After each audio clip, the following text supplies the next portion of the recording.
বাবা মা দিতি, নায়িকা দিতি ছিলেন, সোহেল চৌধুরী নায়ক সোহেল চৌধুরী ছিলেন, দুজনেই মারা গেছেন। সবাই আপনারা আমার বাবা মাকে চিনেন। আমি অনেক ছোট থাকতে আমার বাবা মারা গেছে, আর আমার মা মারা গিয়েছে 9 বছর 10 বছরে পড়বে। আমার বাবা মা মারা যাবার পর থেকে আমার একটা ভাই, শুধু আমার একটা ভাই, সেই ভাই আমার সাথে নাই এখানে। আমার ভাই বিদেশে থাকে। আমার দেশে আপনারা সবাই আসছেন, আপনারা দেখতে পারতেছেন। আমি থাকি হইলো আমার কাজের লোকদেরকে নিয়ে, আমার স্টাফদেরকে নিয়ে থাকি। ওরাই আমার পরিবার, আমার সাথে আর কেউ নেই। এতগুলা বছর আমি এখানে একা থাকি। আমার বাবার সাইডের জায়গা জমি, আমার মায়ের সাইডের জায়গা জমি আমি সব একা দেখি। সবাই জানে যে আমার বাবা নাই, আমার সাথে আমার কোনো ভাই নাই, আমার হাজবেন্ড নাই, আমি আনম্যারিড। এবং এটা জেনে বিভিন্ন মানুষ এত বছর ধরে, যখন যে পলিটিক্যাল পাওয়ারে থাকে তখন সে আমার উপর চড়াও করে। বিকজ আমি তো কোনো পলিটিক্সে নাই, আমি জাস্ট এখানে আমি আমার বাবা মা যা আমাকে স্মৃতি দিয়ে গেছে সেটা নিয়ে আমি জাস্ট একটা সুন্দরভাবে আমি বাঁচার চেষ্টা করি। কিন্তু সবাই যেহেতু জানে যে আমার সাথে কেউ নাই, আমার ভালনারেবিলিটিটাকে তারা ইউজ করে বারে বারে, গত লাস্ট আমি এটা নিয়ে আমি কোনোদিনও মুখ খুলি নাই কখনো। আমার এত বছরে বাবা মা জায়গা জমি অনেক কিছু রেখে দিয়ে গেছে, ভোগ করতে পারি না কিছু। আমি এই বাসাটাতে থাকি, এই বাসাটাই আমার পাওয়ারে আছে। এর বাইরে আমার কোনো জায়গা থেকে, কোনো বিল্ডিং থেকে, মানে আমি যেটা আমার পাওয়ার কথা এগুলো আমরা কিছু পাই না। আর এটা আমি ফাইটও দিতে পারি না, কারণ আমি একা মেয়ে, আমি এগুলো তো শিখিও না। আমার বাবা মা আমাকে অন্যভাবে বড় করেছে, আমাদেরকে যেভাবে করে বড় করেছে, আমি তো গুন্ডামি শিখি নাই। আমি তো কোনো রকমের নাটক, ব্লাফ, চিটারি, ব্রাইবিং এগুলো তো আমি শিখি নাই, এগুলো আমি পারি না। আমি হিমশিম খাই। আমি নিজের মতো, আমি সিম্পলভাবে আমি আমার বাসায় থাকি, আমি কারোর সাথে মিশি না, আমি কোথাও যাই না। সবাই জানে এটা আমার ব্যাপারে, আমার লাইফ এরকম। বিভিন্ন মানুষ অনেক বছর ধরে আমার পিছে সব দিক থেকে লাগে। আমার যারা কাছের মানুষ তারা জানে যে আমি কত আতঙ্কের মধ্যে আমি থাকি। আমি রাতে ঘুমাই না, দিনের পর দিন আমার রাতে ঘুম হয় না। আমি মানসিকভাবে অনেক স্ট্রেসের মধ্যে থাকি। আমাকে বুদ্ধি দেওয়ার আমার লাইফে আমার একটা মুরব্বী নাই, আমার বাবা মা নাই, এবং ট্রাস্ট করার মতো একটা মানুষ আমার সাথে নাই। নিজের বুদ্ধিতে আমি যা পারি করি। নিজের বুদ্ধিতে এত বছর পর্যন্ত আমি আমার কোনোভাবে যা পারি আমি ধরে রেখেছি। অনেক কিছু আমি ধরে রাখতে পারি নাই, অনেক কিছু আমার হাত থেকে ওরা নিয়ে গেছে। আজকে আমি গেছি সোনারগাঁয়ে, আমার মা সোনারগাঁয়ের মেয়ে, সবাই আপনারা জানেন। আমার মা, আমার নানি, আমার মায়ের দাদি, সবাই আমরা সোনারগাঁয়ে অনেক বছর ধরে, জেনারেশনাল ভাবে আমাদের জায়গা আমাদের। আমার বড় মায়ের জায়গা ছিল, আমার বড় মায়ের জায়গা সে সব আমার নানিকে দিয়েছে, আমার নানাকে দিয়েছে, এবং সেই জায়গা আমার নানা নানির ঘরে আমার মা সহ আরও 4 ভাই এবং আরও 2 বোন, 7 ভাই বোনকে এরকম জায়গা দিয়ে গেছে। সোনারগাঁর সবাই জানে, আমার মা সোনারগাঁয়ের মেয়ে, সোনারগাঁয়ে আমাদের বাড়ি, সবাই চিনে এক নামে। সোনারগাঁয়ে কেউ গেলে যদি জিজ্ঞেস করেন দিদির বাড়ি, সবাই চিনে দিদির বাড়ি। আমাদের বাড়িতে আজকে অন্য মানুষরা তারা গিয়ে আমাকে মেরে আমার পা ভেঙে ফেলছে, আমার গাড়ি ভেঙে ফেলছে, আমাদের গায়ে বড় বড় ইট। আমি গুছায় বলি, আমি আজকে শনিবার আমি বাসায় গেছি। আমি যেহেতু আমার বাসায় এখানে আমার সাথে আমার পরিবারের কেউ নাই, আমি সপ্তাহে একটা দিন আমি আমার পরিবারের সাথে স্পেন্ড করতে চাই। আমি আমার গ্রামে যাই। আমি আমার গ্রামের, আমার ফ্যামিলি খুবই সিম্পল, খুবই নিরীহ মানুষ। কেউ আমাদের লাইফে কেউ কোনো পলিটিক্সে নাই।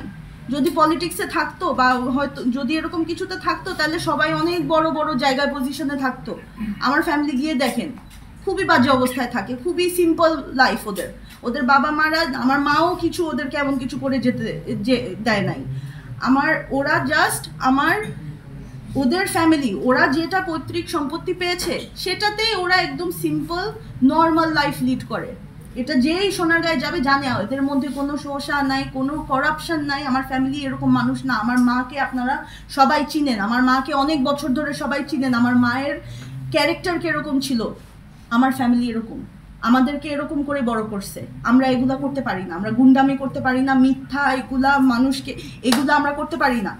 এবং সেই কারণে আজকে আমার এই অবস্থা, সেই কারণে আমি আজকে এভাবে করে আমি আমার সাথে কেউ নাই, আমার জায়গা জমি তারা এসে দখল করছে। আজকে আমি সোনারগাঁয়ে গিয়েছি, আমি আমার কাজিনদের সাথে এভরি উইকেন্ডে আমি আমার কাজিনদের সাথে টাইম স্পেন্ড করতে যাই। আজকে আমি গেলাম, আমার প্রথমে আমার তো বিভিন্ন দিক দিয়ে আমি তো সবসময় টেনশনে থাকি যে আমি একা একা এখানে আছি, আমার এই যে ফ্ল্যাট দখল হয়ে যাচ্ছে, আমার ওখানে বিল্ডিং দখল হয়ে যাচ্ছে, ভাড়া কেউ আমাকে দেয় না, আমি একা কিভাবে পারবো, আমি পারি না। আমি অনেক স্ট্রেসের মধ্যে থাকি, কাউকে বলি না, কাউকে জানাই না। আমি আমার সোশ্যাল মিডিয়াতে সবাই অনেকে দেখে যে আমি খালি বোকা বোকা মানুষের মতো পোস্ট দিই। একটু শর্ট করো। Don't talk please, don't interrupt me. আমি কেক বানাই, আমি কুকুর, আমার বিড়াল, গাছপালা নিয়ে বসে থাকি। আসল কথা হলো আমি খুব আনসেফ ফিল করি। আমি যে একা, আমি যদি নাই হয়ে যাই, আমাকে যদি কেউ মেরে ফেলে, এটা প্রশ্ন করার কেউ নাই। আমি চাই যে মানুষ জানুক যে আমি ছিলাম, একটা মেয়ে ছিল যে এরকম পোস্ট করতো। এই কারণে আমি এত বছর ধরে জাস্ট একটা পোস্ট দিয়ে রাখি যে মানুষজন জানুক, আমার ব্যাপারে জানুক, কারণ আমার খোঁজ নেওয়ার এরকম ডেইলি বেসিসে কেউ নাই। আমি যদি মরে পড়ে থাকি, আমাকে কেউ খোঁজ নেওয়ার কেউ নাই আমার। এখন এই ফ্যামিলি আছে আমার গ্রামে থাকে, ওই গ্রামের ফ্যামিলির সাথে আমি এখন ট্রাই করি এভরি উইকেন্ডে আমি তাদের সাথে আমি টাইম স্পেন্ড করার চেষ্টা করি। আমার সোশ্যাল মিডিয়াতে দেখবেন আমি প্রতি উইকেন্ডে আমি আমার ভাই বোনদেরকে নিয়ে একটু কিছু খাই, বা গ্রামে গিয়ে আমরা গ্রামে কিছু আমাদের গ্রামে বাগান টাগানে আমরা সবাই মিলে জাস্ট একটু একসাথে আমরা পরিবার মিলে আমরা এটা একটা রিচুয়াল। সেরকমই আমি আজকে স্যাটারডেতে আজকে আমি গ্রামে গেলাম। যাবার পর দেখি আমাদের বাড়িতে 30-40 জন মানুষ, এলাকার যারা এলাকার নেতা এবং পাওয়ারফুল মানুষজন 30-40 জনের মতন হায়ার করা, মানে গুন্ডা টাইপের মানুষদেরকে নিয়ে আসছে। তাদের হাতের মধ্যে ব্লেড লাগানো, এই যে এগুলোর মধ্যে ব্লেড লাগানো, বড় বড় ইট নিয়ে আসছে। এসে তারা আমাদের জায়গায় খুঁটি বসাচ্ছে, বিভিন্ন দিক দিয়ে খুঁটি বসাচ্ছে এবং লোক নিয়ে আসছে, আমিন নিয়ে আসছে জায়গা মাপার জন্য। কেন? আমার মায়ের 4 ভাইয়ের জন্য পুরা সম্পত্তি 4 ভাগে ভাগ হবে। সিম্পল হিসাব, ফেয়ার, এভরিবডি ইজ ফেয়ার। 4 ভাইয়ের মধ্যে 2 ভাই মারা গেছে, 2 ভাই আছে, এবং 2 ভাই এবং 4 ভাইয়ের মানে যারা মানে বিধবা, আমার মামি যে 2 জন যাদের হাজবেন্ড মারা গেছে, ওদের মধ্যে এখন ভাগ হবে। ভাগাভাগি নিয়ে আমরা সবাই চাই যে 4 ভাগে ভাগ হোক, এবং এটার বিরুদ্ধে কেউ না, সবাই চায় সবারই লাভ হবে যদি 4 ভাগে প্রপার্টি ভাগ হয়। এখানে আমার এক মামি প্রীতি, ছোট মামার বউ, আমার ছোট মামা মারা যাবার সাথে সাথে সে উঠে পড়ে লাগছে, এখনই তাকে জায়গা ভাগ করে দিয়ে দিতে হবে, এখনই সে বিক্রি করে চলে যাবে। এত জলদি তো আমাদের এখানে কিছু হয় না, আমরা চাইলেও হয় না। আমি নিজে, আমি প্লিজ ডোন্ট ইন্টারাপ্ট, আমি আমার মাথার চলে যায়, ফ্লো চলে যায়। হ্যাঁ, you need to be quiet.